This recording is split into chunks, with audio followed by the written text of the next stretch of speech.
Christmas is being celebrated with traditional fervor. In India, there's the added Good Governance Day for Prime Minister Narendra Modi's government. The decision to mark this day in this fashion has resulted in a huge controversy. But that hasn't stopped the centre from planning major events for the day that coincide with Bharat Ratna, former Prime Minister Atal Bihari Vajpayee's birthday. Starting with the Prime Minister, he'll be in his constituency Varanasi in Uttar Pradesh. He's kicking off the Good Governance Day. Modi has reached Varanasi already. He will attend a number of programs during his 5-hour visit. He will honour Bharat Ratna Pandit Madan Mohan Malviya at the Banaras Hindu University, garland his statue. The government has conferred the Bharat Ratna on Mahamna Pandit Madan Mohan Malviya. He will also be visiting the Assi Ghat to inspect the progress in the cleaning of Ganga river and the ghats in Varanasi. This was his initiative. This will be followed by laying the foundation stone of a teachers' academy at the Kashi Hindu Vishwavidyalaya. And headlines today is Preeti Chaudhary now joins me with the latest. Preeti is standing by at Varanasi. Preeti, Merry Christmas, and in Varanasi, it's also Good Governance Day already being celebrated. Well, you're right there. Merry Christmas to all our viewers, but we're reporting right outside the Banaras Hindu University, and here it is the Good Governance Day that is being celebrated and of course being spruced up for. What we're expecting right now, I want to tell our viewers, the Prime Minister, the Member of Parliament from the constituency of Varanasi has landed at the Babatpur airport. There was a cavalcade earlier on which had gone to receive him, but now he would not be coming by road, primarily because earlier on Varanasi had a thick blanket of fog, and so did the national capital. But what we do know is that Varanasi was quite bad at that point of time, so he was advised to delay his trip. He was earlier supposed to land at 10:45. He delayed it about over an hour. He was advised to do so, and now that the weather has cleared up quite a bit, he's decided to choose the aerial route. So he would be anytime.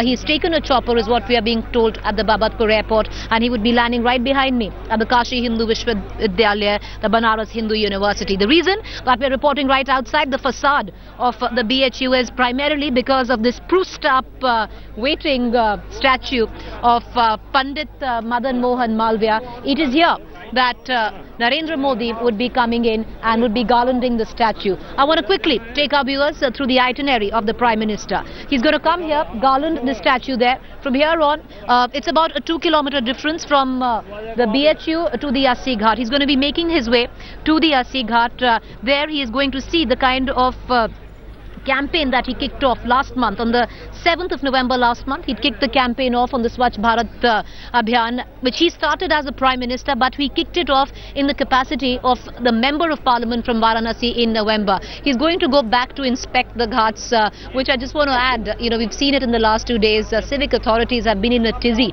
to clean up that particular ghat. So a quick 45 minutes there. He's also going to nominate new people. That's what we are hearing. He did so last time.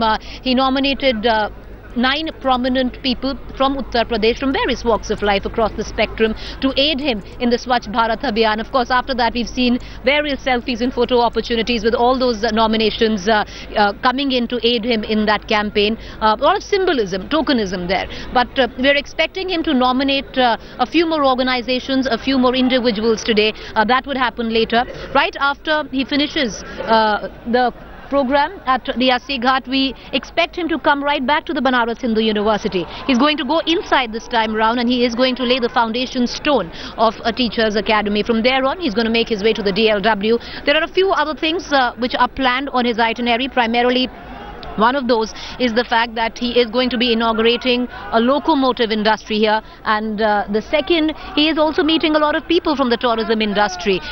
As the Member of Parliament, with what we are being told, the kind of message that he is sending out to the authorities here, he's stating very clearly that it is in fact already a place which sees a lot of tourism, a lot of footfall from across the world, and that is true. But the kind of back-end support is missing for the tourists who come here. And a case in example on what has happened right now in that direction is how even the Dashashwamedh Ghat, the most popular ghat in Varanasi today, is Wi-Fi enabled. But having said that, coming down to the cleanliness bit, Gaurav, you and I have both extensively reported from Varanasi. We know it's a spiritual city, it's a holy city. There's something magical about the city of Banaras, but cleanliness, I must add, sadly, is the least of its virtues. So the authorities here in a fair bit of tizzy to try and figure out how they are going to aid their member of parliament, who's also the Prime Minister, who's also the initiator of a campaign, which is the Swachh Bharat campaign. So, you know, right from the very morning, though we've seen a lot of security, and security is tightened, it's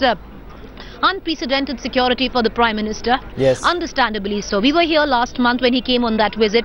The security was there, but this has been unprecedented. And having said that, it comes at the back of the Peshawar attacks. But with all that in play, we've seen more Nagar Nigam vehicles making their way in a harried manner from one garbage dump to the other than we've seen security vehicles there. Any minute, what we're expecting is the Prime Minister's chopper to land right behind me at the BHU, the Banaras Hindu University. We're getting you the ringside view, the developments as they're taking place. Also want to tell you, massive crowds have gathered on the other side of the Banaras Hindu University. People have come to witness their Prime Minister, their Member of Parliament, who will garland the statue there.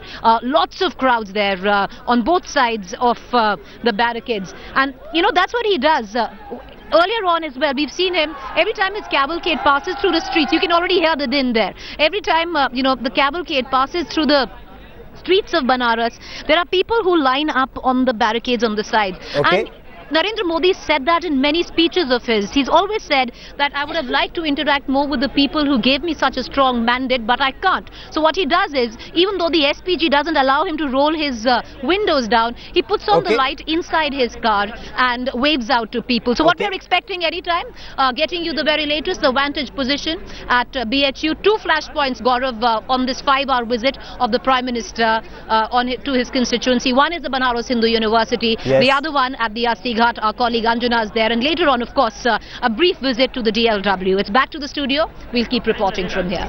Preeti Chaudhary, for the moment, many thanks for joining me. I will come back to you for more